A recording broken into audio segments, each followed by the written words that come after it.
Prezentarea de astăzi este despre reziliența la dezinformare, un concept mai puțin uzitat în spațiul public din România.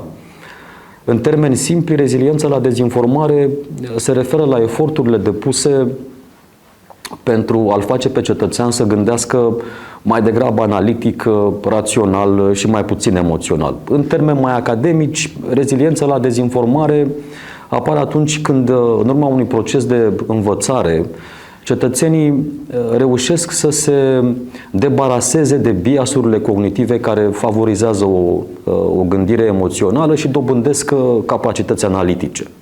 Procesul nu este ușor și presupune un efort instituțional consistent. În anul 2018, la Kiev, un institut de cercetare publica un raport despre un index al rezilienței la dezinformare în statele Europei Centrale și de Est.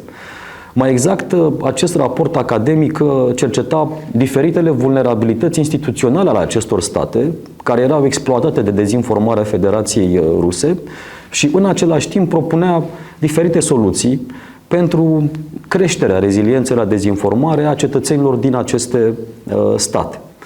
Propunea și un index care era măsurat în raport cu 3 indici. Era vorba de expunerea la sursele de propagandă ale Kremlinului, răspunsul la această expunere a populației la sursele de propagandă ale Kremlinului și diferite vulnerabilități ale războiului digital.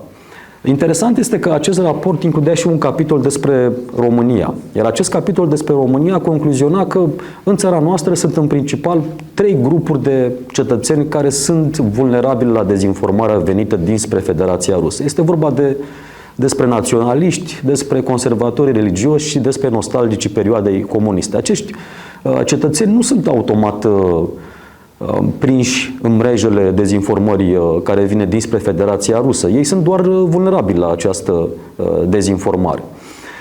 O altă concluzie a capitolului despre România era aceea că în țara noastră poate fi detectat un model standard de dezinformare pe care Federația Rusă îl folosește în statele Europei Centrale și de Est. Dar cu toate acestea, vulnerabilitatea României la dezinformarea Kremlinului nu era atât de mare. Motivul, susținea acest capitol, era acela că la nivel formal nu se putuseră detecta relații formale, contractuale între sursele de informare din România și mass media controlată de Kremlin. O altă dimensiune importantă a acestui studiu discuta despre nivelul scăzut de alfabetizare media din România și despre faptul că cea mai importantă componentă a dezinformării derulate pe plan local în România vine mai degrabă de la anumiți politicieni și de la mesajele neopopuliste ale acestora care sunt diseminate în spațiul public de anumite stații de televiziune. 3 ani mai târziu, în 2021, un alt centru de cercetare publica un alt raport despre un index al rezilienței la dezinformare în statele Europei Centrale și de Est. Era vorba de un centru de cercetare de la Varșovia care propunea o cu totul altă formulă de calcul a rezilienței la dezinformare, cu indicatori care măsurau reziliența la dezinformare a societății, inclusiv a societății civile, a cadrului legal și a instituțiilor publice dintr-un stat și, nu în ultimul rând, a sferei media din statul respectiv, cu accent pe noi actori ai informării online. Este vorba de influenceri, bloggeri și blogărițe și, nu în ultimul rând, activiștii online. Concluzia acestui al doilea raport academic care studia indexul dezinformării în statele Europei Centrale și de Est era că, pe lângă Federația Rusă, un actor major al dezinformării în regiune este și China. Și că narațiunile strategice venite dinspre aceste state care contribuie la dezinformarea în regiune vor produce impact pe termen lung. O a doua concluzie a studiului era aceea că cele câteva concluzii propuse de studiul din 2018 nu fuseseră implementate de niciunul din statele din Europa Centrală și de Est.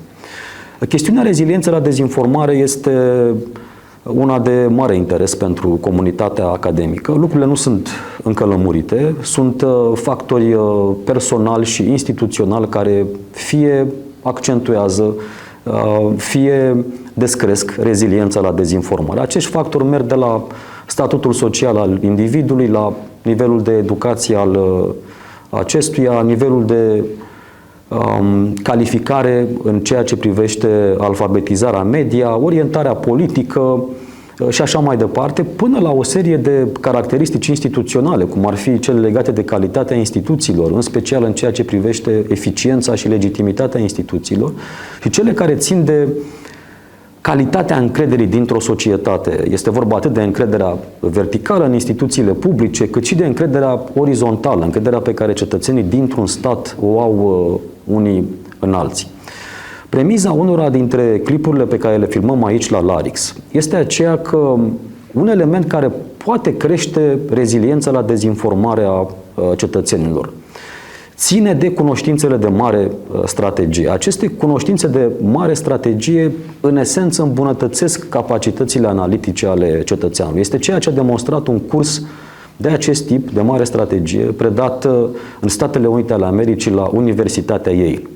Cei care au predat cursul au constatat la finele acestuia că participanții au dobândit capacitatea de a înțelege mai bine episoadele de politică externă ale unui stat care par disparate și pe care au putut să le conexeze cu gândirea strategică generală a acestui stat. Un alt motiv pentru care aceste cunoștințe generale de mare strategie contribuie la creșterea rezilienței față de dezinformare este acela că îi ajută pe cei care dețin aceste cunoștințe să pună lucrurile în context. Adică să înțeleagă că în anumite circumstanțe un stat este pasibil să acționeze într-un anumit fel și nu în altul. În felul ăsta se pot construi scenarii. Nu în ultimul rând. Cunoștințele de gândire strategică îi pot ajuta pe cei care le dețin să detecteze modele comportamentale în materie de politică externă ale unui stat, mai ales în episoadele de conflict, atunci când incertitudinea este ridicată. Această capacitate poate să diminueze nesiguranța, nu numai la nivel individual, ci și la nivel de instituții. Așa că vă invităm să urmăriți clipurile Larix.